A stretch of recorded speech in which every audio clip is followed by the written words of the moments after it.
सुप्रभात। आप सभी कैसे हैं? मैं उम्मीद करता हूं कि आप सभी अच्छे होंगे। और आज हम लोग एक मोस्ट इम्पोर्टेंट टॉपिक लेके आए हैं। बिहार लेखपाल से रिलेटेड टॉपिक है। तो जो अकाउंटेंट का जो प्रिपरेशन कर रहे हैं, जिनका एग्जामिनेशन है जुलाई में, उनके लिए, और जीएसटी पे मैं आज एक शॉर्ट में एक ही वीडियो बनाऊंगा जिसमें जीएसटी से रिलेटेड जो भी बेसिक चीज़ें हैं उन तमाम बेसिक चीज़ों पे मैं डिस्कस करूंगा, ताकि आप लोग को एग्जामिनेशन में काफ़ी हेल्प हो सके। क्योंकि जीएसटी से अक्सर 1, 2, 3, 4 क्वेश्चन रहने का है। चूँकि यहाँ पे चूँकि इनकम टैक्सेशन है और जीएसटी है, तो जीएसटी का बेसिक चीज़ पूछा जाएगा, इंट्रोडक्शन उसके बारे में, जीएसटी कब आया, जीएसटी का कितना टाइप है, जीएसटी का रेट क्या है, थ्रेशोल्ड लिमिट क्या है, इन सारे चीज़ों से रिलेटेड क्वेश्चंस रहने को है। तो इसलिए चलते हैं आज फिर हम लोग स्टार्ट करते हैं जीएसटी। तो बेसिक चीज़ों को देखेंगे। मैं पहले एक बार ऑन कैमरा देख ले रहा हूँ। मानसो, तो कुछ इस तरह से देखिए। सबसे पहले देखिए जीएसटी जो, ठीक है ना, जीएसटी जो है हमारे इंडिया में जो आया था 1 जुलाई 2017 को। एकदम की पॉइंट है, याद रखेंगे। जीएसटी हमारे इंडिया में 1 जुलाई 2017 को आया। और सबसे पहले जीएसटी को लाने वाले थे केलकर टास्क फोर्स। इन्होंने जीएसटी में बहुत सारे काम किए, इसलिए बोला जाता है कि जीएसटी सबसे पहले जिन्होंने ये डिस्कस किया, जिन्होंने लाया चर्चा में, वो कौन थे? तो केलकर टास्क फोर्स है। और हमारे इंडिया में क्या है? डुअल जीएसटी मॉडल है। क्या है? डुअल जीएसटी मॉडल है। कौन है? जीएसटी डुअल जीएसटी मॉडल है हमारे इंडिया में। और ये जो डुअल जीएसटी मॉडल है कहाँ से अडॉप्ट किया था? तो कनेडियन जीएसटी मॉडल है। ठीक है, कौन सा है? कनेडियन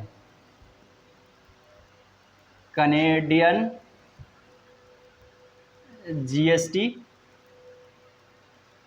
मॉडल है। हमारे इंडिया में क्या है? डुअल जीएसटी मॉडल है। मैं एक बार देख ले रहा हूँ ऑन कैमरा। ठीक है, थोड़ा सा और इधर होगा। हाँ ठीक है सर, ठीक है। क्या है? हमारे इंडिया में जीएसटी कब आया? 1 जुलाई 2017 को।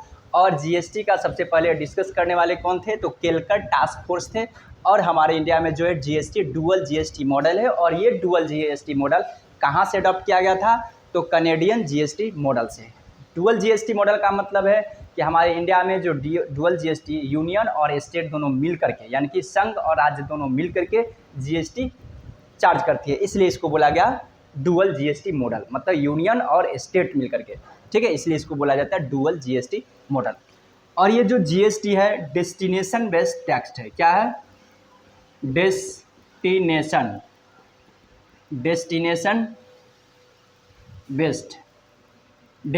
बेस्ड का मतलब ये है कि जहाँ पे ये कंजम्पशन होगी गुड्स और सर्विसेज का, वहाँ पे टैक्स चार्ज की जाएगी। जैसे एग्जाम्पल के तौर पे, अगर कोई गुड्स का प्रोडक्शन हो रही है हरियाणा में और वो बिहार में आ रही है और बिहार का कंज्यूमर उस चीज़ को परचेज करके कंज्यूम कर रही है, तो यहाँ पे बिहार में जा कर के वो टैक्सेशन होगा।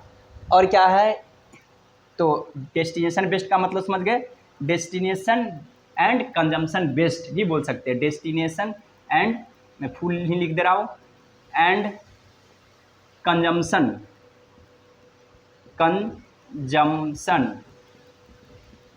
बेस्ड। ठीक है, जहाँ डेस्टिनेशन मतलब कि जहाँ पे जा करके ये कंज्यूम होगी उसी को बोला जाता है destination and consumption based tax. ठीक है, आई होप कि आप लोग यहाँ तक समझ रहे हैं। एकदम इजी वे से समझना। जितने भी टर्म कंडीशन है जीएसटी से रिलेटेड, मैं उन तमाम चीज़ों पे आज डिस्कस करूँगा, ताकि आप लोग बिहार लेखपाल में अच्छे तरीक़ा से जीएसटी का क्वेश्चन को सॉल्व करोगे। अब देखेंगे हमारे इंडिया में, ठीक ना, सबसे पहले क्या है? अप्रॉक्स जीएसटी बताते हैं। अप्रॉक्स सबसे पहले वर्ल्ड में France first time GST introduce in France country. ठीक है, सबसे पहले पूरे वर्ल्ड की बात करूं मैं तो फ्रांस ऐसी कंट्री था जिन्होंने कि जीएसटी को अडॉप्ट किया था, इसलिए मैंने लिखा first time GST introduced in France. सबसे पहले ये फ्रांस में जीएसटी आया था, ठीक है। और अभी जो है अप्रॉक्स 160 कंट्री जो है इसको अडॉप्ट कर चुका है। Approx 160 country adopt GST, adopted GST, ठीक है। मैं देख लेता हूँ यहाँ तक दिखाई दे पा रहा है या नहीं। थोड़ा सा मुझे इस तरह से करनी पड़ेगी, ठीक है। आई होप कि आप देख पा रहे होंगे। ब्लर हो रहा था, मैं सुधार रहा हूँ। आई होप कि आप ब्लर नहीं होनी चाहिए। हाँ सर, ओके। अब चलो ठीक ठाक है, ब्लर नहीं हो रही, ठीक है। ये हो गया। हमारे इंडिया में सबसे पहले किस स्टेट ने अडॉप्ट किया जीएसटी? तो हमारे इंडिया में सबसे पहले असम स्टेट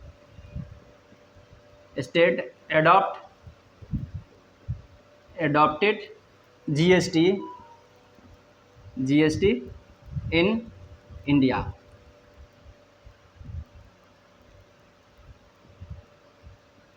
इंडिया में सबसे पहले असम ही एक ऐसा स्टेट था जिन्होंने कि जीएसटी को अडॉप्ट किया, ठीक ना। यहाँ तक आप लोग को बातें समझ में आ गई। बेसिक था, ये हिस्ट्री था, यहाँ से भी क्वेश्चन आ जाती है। अब देखेंगे जीएसटी के बारे में, इसका फीचर्स क्या है उस पर मैं चर्चा करूँगा। तो देखिए, जीएसटी एक प्रकार के क्या है, एक इनडायरेक्ट टैक्सेशन है।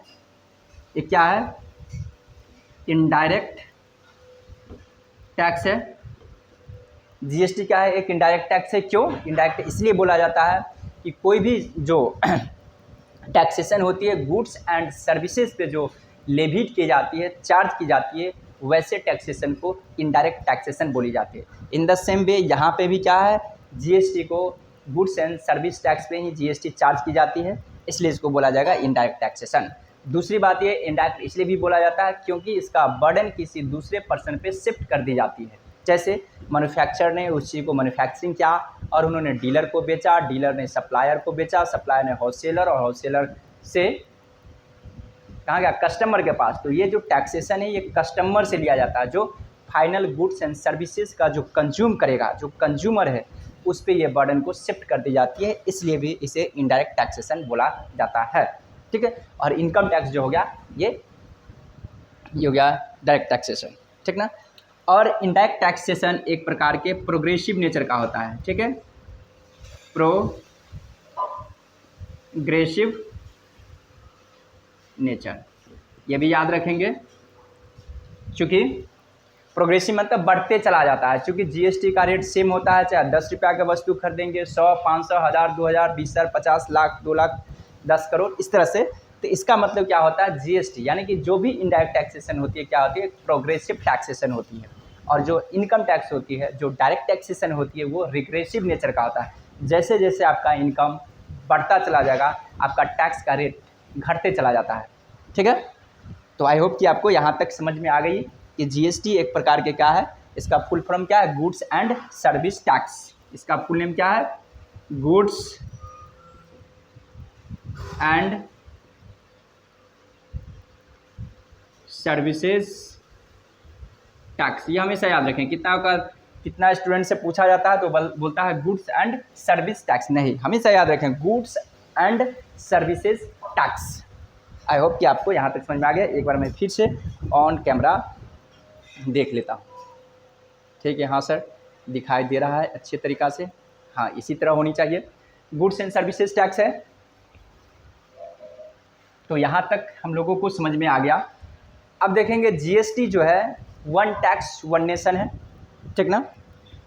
अब यहाँ पर थोड़ा सा इसका फीचर के बारे में हम लोग थोड़ा डिस्कस करेंगे, फीचर्स ऑफ जीएसटी, ठीक है।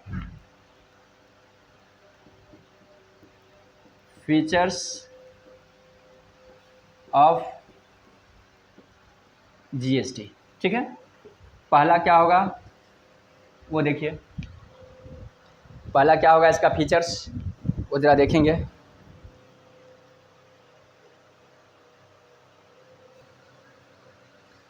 तो देखिए मैंने नोट करवा दिया हूँ फीचर्स ऑफ जीएसटी। जीएसटी का ये फीचर्स है, क्या है देखिए, one nation one tax. One nation one tax का मतलब पूरे होल इंडिया में जीएसटी का रेट सेम होने का है। क्यों? क्योंकि पहले से इनडायरेक्ट टैक्सेशन थी, जैसे वैट टैक्स थी, सीएसटी था और बहुत सारे इनडायरेक्ट टैक्स है। तो मैं वैट टैक्स का एग्जांपल ले रहा हूँ। तो वैट टैक्स में क्या होती थी, स्टेट गवर्नमेंट के द्वारा लेविड की जाती थी, कलेक्शन की जाती थी। तो वहाँ पे डिफरेंट स्टेट में डिफरेंट रेट्स वगैरह हुआ करता था, जिसके वजह से काफ़ी डिफ़िकल्टी की सामना करना पड़ता था। अगर वही बंगाल में उसी गुड्स का कुछ अलग रेट होता था, बंगाल में कुछ अलग, उड़ीसा में जाते कुछ अलग होता था, क्योंकि वैट टैक्स में डिफरेंस होती थी रेट में। बट अब ऐसा है नहीं, इसलिए बोला गया वन नेशन वन टैक्स, मतलब एक देश है और एक टैक्स का रेट रहेगा। डुअल स्ट्रक्चर, मैंने यहाँ पे भी बताया था कि जीएसटी डुअल स्ट्रक्चर है, क्योंकि यहाँ पर यूनियन और स्टेट दोनों है, यानी कि संघ और राज्य। मतलब यहाँ पे क्या है, यूनियन और स्टेट दोनों मिल करके टैक्स लेती है, इसलिए इसे बोला गया डुअल स्ट्रक्चर। और ये कहाँ से लिया गया, कैनेडियन डुअल जीएसटी मॉडल से मैंने वहाँ पर ऑलरेडी लिखवा दिया हूँ।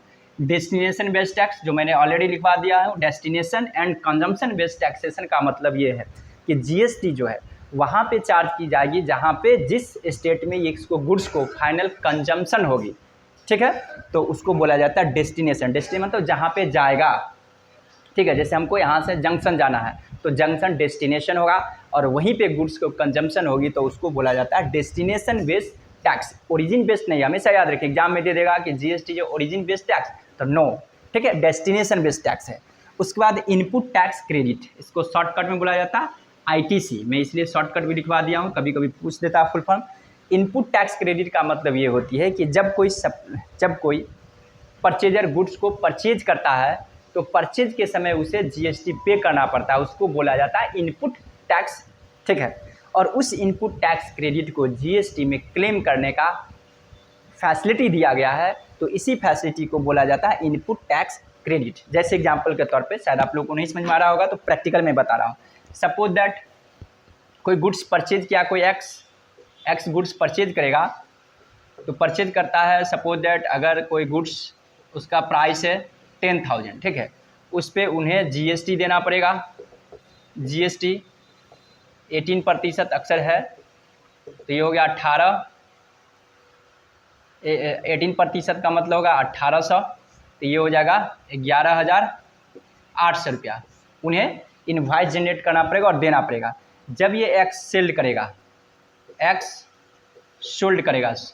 सोल्ड गुड्स, तो आप देखिए ये अगर सोल्ड करता है सपोज दैट टू वाई से, तो क्या होगा, इसका सेलिंग प्राइस मान के चलिए, ये बेच रहा है इस गुड्स को, सेलिंग प्राइस सपोज दैट इसका हुआ, इसका प्राइस रखा 20,000 या 15 कीजिए क्योंकि बहुत ज़्यादा हो जाएगा, 15,000, ठीक ना।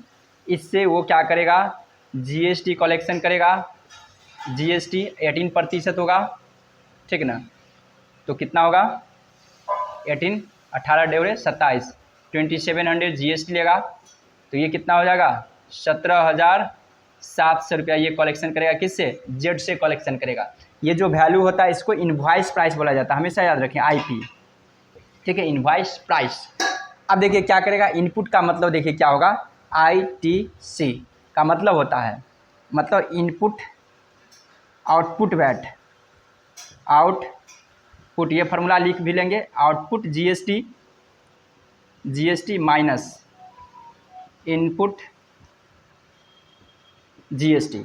जो आउटपुट जीएसटी है उसमें से इनपुट जीएसटी घटा दिया था। आउटपुट का मतलब जब कोई डीलर बेचता है, बेचने का मतलब जा रहा है, तो आउट, बेचने के समय जो भी जीएसटी कलेक्शन की जाती है उसे बोला जाता है आउटपुट जीएसटी। इसको भी याद रखेंगे, अक्सर पूछा जाता है एग्जामिनेशन में, चूँकि यहाँ पे बेसिक चीज़ें पूछी जाती है, तो आपसे पूछेगा आउटपुट जीएसटी क्या है, तो हमेशा याद रखें, जब कोई सप्लायर गुड्स को, जब कोई डीलर गुड्स को सप्लाई करता है, बेचता है, यानी कि सेल करता है, तो सेल पे जो कलेक्शन की जाती है या सेल के समय जो जीएसटी चार्ज की जाती है उसको आउटपुट जीएसटी बोला जाता है।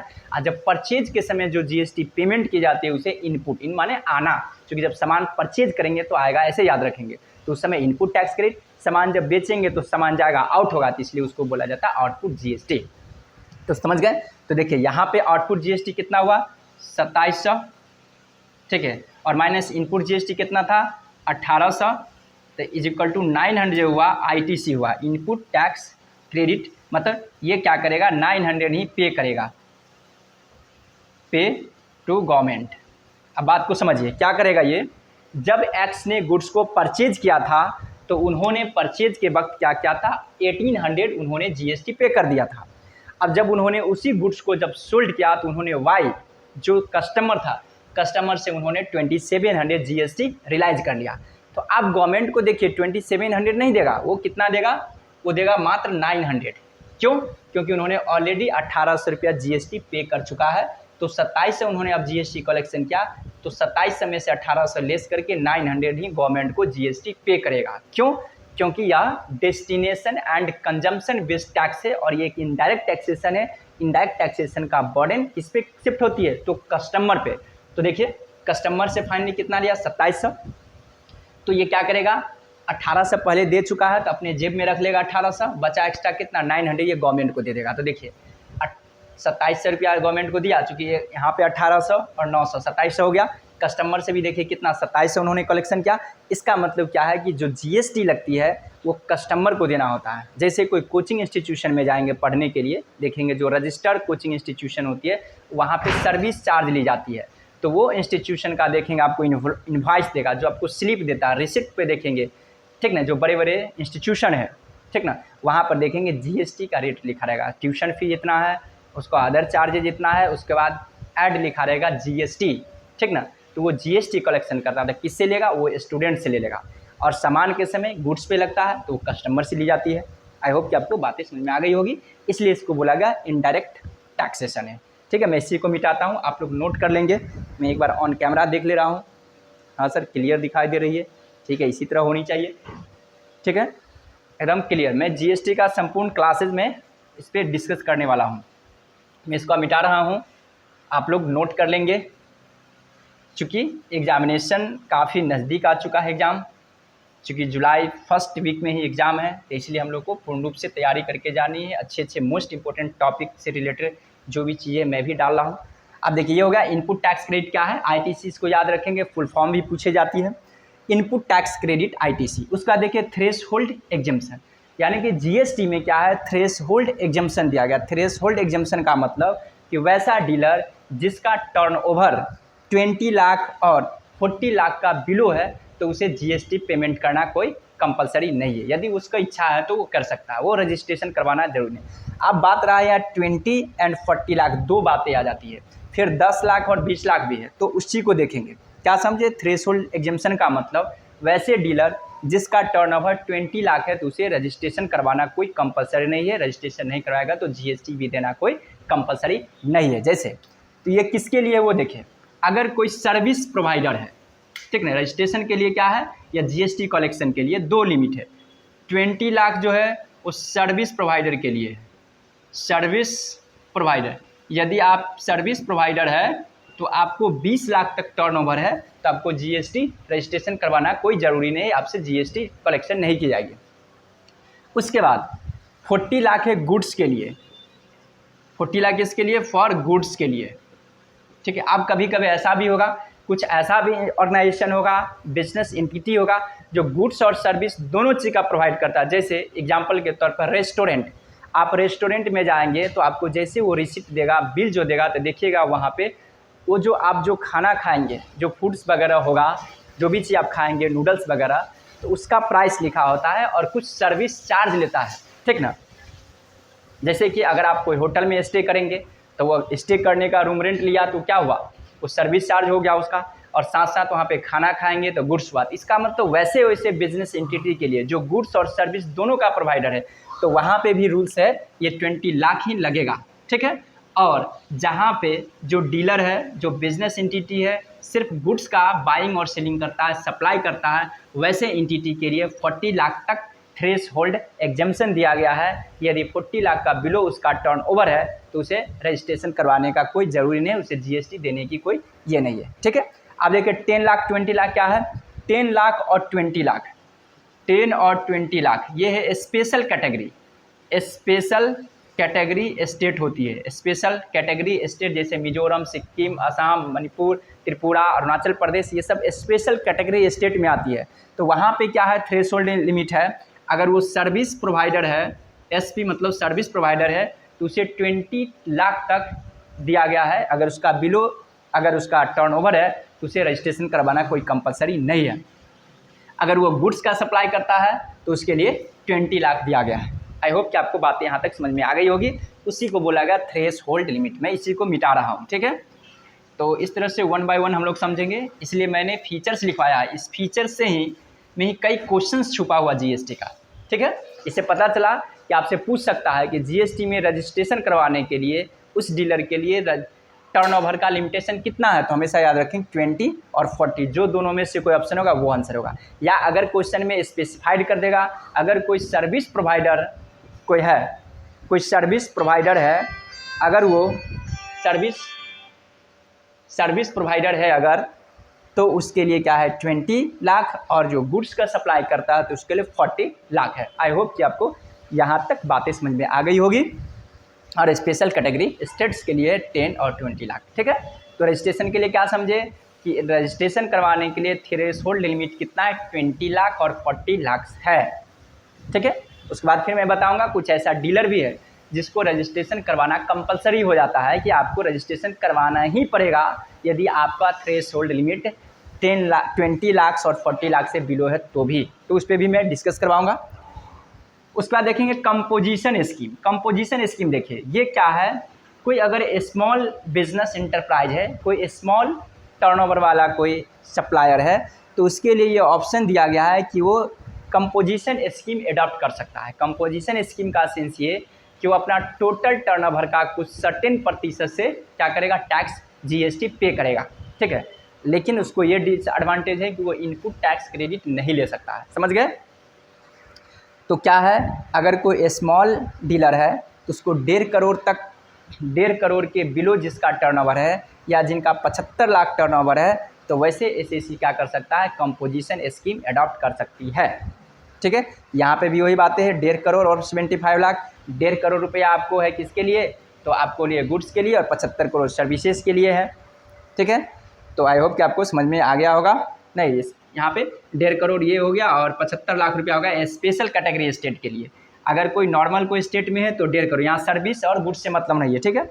स्मॉल कोई यहाँ समझेंगे स्मॉल बिजनेस इंटरप्राइज है जिनका टर्नओवर बिलो 1.5 करोड़ है, तो कंपोजिशन स्कीम अडॉप्ट कर सकते हैं, मतलब सर्टेन प्राइस से वो जीएसटी चार्ज कर सकते हैं। और 75 लाख रुपया लिमिट दिया गया है कोई स्पेशल कैटेगरी स्टेट वाले को। आगे बढ़ते हैं, ऑनलाइन कंप्लाइंस। ऑनलाइन कंप्लाइंस के मतलब ये है कि जीएसटी आ जाने से अब क्या होती है, जीएसटी से रिगार्डिंग जो भी लीगल रिक्वायरमेंट और कंप्लाइंसेज होती है वो आपको ऑनलाइन होती है। और ये जितने भी कंप्लाइंसेज होती है वो जीएसटी पोर्टल के माध्यम से होता है, हमेशा याद रखिए। जीएसटी ऑनलाइन कंप्लाइंस में क्या आती है, जीएसटी पोर्टल, जीएसटी पोर्टल के माध्यम से ही जीएसटी का जो भी होती है लीगल कंप्लाइंस का फॉर्मेलिटीज़ की जाती है। जैसे जीएसटी का रिटर्न फाइल कैसे भरा जाएगा, जीएसटी पेमेंट कैसे किया जाएगा, ठीक ना। जो एचएसएन और एचएस करके नंबर होते हैं, हार्मोनाइज्ड नोमेनक्लेचर ऑफ अकाउंटिंग होता है, एचएसएन कोड होता है, एक सैक होता है, सर्विसिंग अकाउंटिंग कोड करके ये आती है, उस सिस्टम से होती है, स्टॉक वगैरह मेंटेन की जाती है। उसके बाद का इंक्रीज कंप्लायंसेज एंड ट्रांसपेरेंसी, मतलब जीएसटी को आ जाने से क्या हुआ, इंक्रीज हुआ कंप्लायंस में, मतलब लीगल रिक्वायरमेंट बढ़ गया, लीगल फॉर्मेलिटीज जो थी वो बढ़ गया, मतलब कि नियम कानून बढ़ गया जीएसटी को आने से। एंड ट्रांसपेरेंसी हो गया, ज़्यादा से ज़्यादा पारदर्शिता हो गया, इसमें बेईमानी शैतानी करने की संभावना कम हो गया। तो आई होप कि आपको यहाँ तक बातें कुछ समझ में आ रही होगी, कि यहाँ तक समझ गए होंगे और यहाँ तक किसी प्रकार की दिक्कत नहीं होनी चाहिए। अब मैं आगे चलूँगा कि जीएसटी का रेट पे मैं डिस्कशन करूँगा कि जीएसटी का रेट क्या है। पहले मैं इसको मिटाऊँगा, जीएसटी का फुल फॉर्म क्या है, तो मैं इस चीज़ को पहले मिटा रहा हूँ, उसके बाद फिर आगे हम लोग पुनः पधारेंगे। तब तक आप लोग इस चीज़ को नोट कर लेंगे और साथ साथ आप लोग नोटबुक भी रखेंगे ताकि किसी प्रकार का दिक्कत नहीं हो, और आप लोग साथ साथ लिखते चलेंगे। मैं उम्मीद करता हूँ कि आप जो नोट करेंगे, इस चीज़ को स्टडीज करेंगे 1-2 बार, तो एग्जामिनेशन में क्वेश्चन है कि यहाँ से श्योर आएगा ही। और मेरा तब तक वीडियो भी रहेगा, आप मैसेज भी कर सकते हैं, अगर यहाँ से एग्जाम में क्वेश्चन नहीं आएगा तो आप पूछ भी सकते हो कि सर आपने बताया बट आया नहीं। तो आप देखिए जीएसटी, देखिए हमारे इंडिया में क्या है, हम लोग इनपुट जीएसटी क्या है, आउटपुट जीएसटी क्या है, इन चीज़ों के भी बारे में हम लोग समझ गए। अब देखिए जीएसटी जो है, types of GST, types of GST, ठीक है। तो जीएसटी का कौन कौन सा टाइप है वो देखिए ज़रा। एक होती है सीजीएसटी,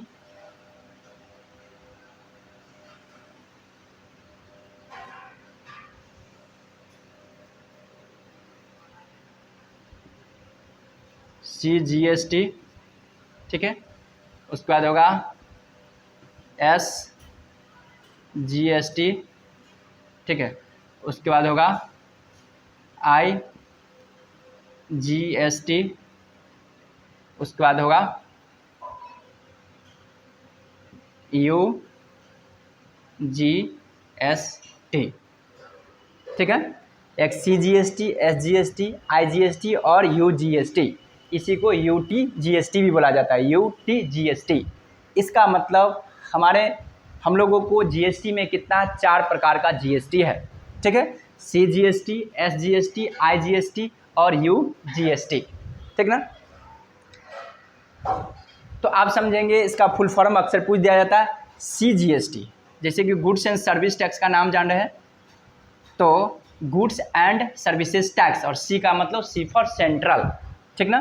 तो यहाँ पर समझेंगे central goods, central goods and services tax, ठीक है।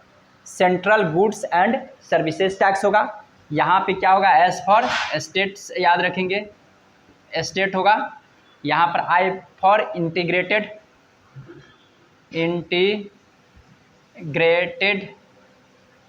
इंटीग्रेटेड और यू फॉर यूनियन,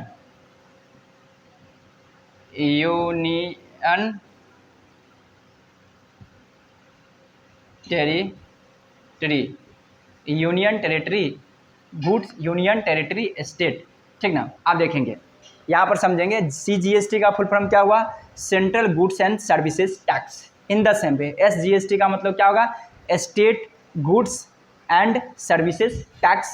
आईजीएसटी का फुल फॉर्म क्या होगा, integrated goods and services tax, क्योंकि जीएसटी का सब जगह सेम नेम है।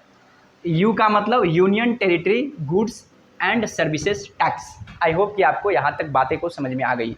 उसके बाद देखें rate on GST, rate on GST. तो देखेंगे जीएसटी का रेट जो है, ठीक ना, वो 5 प्रकार के होती है, ठीक ना। क्या है, 0%, 5%, 12%, 18% और क्या है 28%।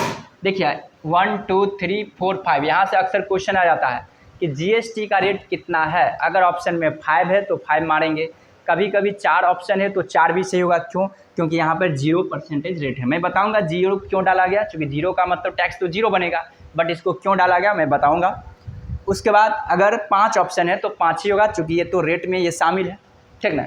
और हमेशा याद रखेंगे जीएसटी का जो भी जीएसटी से रिलेटेड जो भी डिसीजन ली जाती है वो जीएसटी काउंसिल के द्वारा क्या होती है, रेट का जो डिटर्मिनेशन भी करती है किसके द्वारा, जीएसटी काउंसिल, जीएसटी काउंसिल है, इसके द्वारा क्या होती है, रेट का डिटर्मिनेशन होती है। जीएसटी किस तरह इम्प्लीमेंटेशन होगा, जीएसटी के रिगार्डिंग जो भी डिसीजन होती है वो जीएसटी काउंसिल के द्वारा ली जाती है, हमेशा याद रखें। और जीएसटी काउंसिल का चेयरपर्सन कौन होता है, इसका चेयरपर्सन, ये भी अक्सर पूछा जाता है, हमारा फाइनेंस मिनिस्टर, फिनांस मिनिस्टर। क्या समझे, रेट जो है जीएसटी का डिटर्मिनेशन होता है जीएसटी काउंसिल में, और उस जीएसटी काउंसिल का चेयरपर्सन कौन होता है, तो फाइनेंस मिनिस्टर होती है। और इस जीएसटी काउंसिल में कौन कौन होता है, तो यूनियन और स्टेट का दोनों का रिप्रेजेंटेटिव मिल करके वहाँ पे डिस्कशन करती है, और फाइनल अप्रूवल फाइनेंस मिनिस्टर के द्वारा होता है, क्योंकि वो काउंसिल का चेयरपर्सन वही है। जैसे हमारे देखेंगे इंडिया में क्या होती है, बजट अनाउंस की जाती है। तो बजट अनाउंस करते हैं किसके द्वारा, वित्त मंत्रालय के द्वारा। ये भी पैसा है, पैसा से रिलेटेड बात हो रही है, तो वित्त मंत्री ही इसका एपेक्स बॉडी होगा। तब देखिए जीएसटी का रेट कितना है, टाइप के 5 प्रकार का है। अब देखें जीरो क्यों रखा गया, तो देखिए हमेशा याद रखिए, एक होता है एग्जेम्प्टेड गुड्स होती है, एक होता है zero rated goods, nil rate भी उसको बोला जाता है।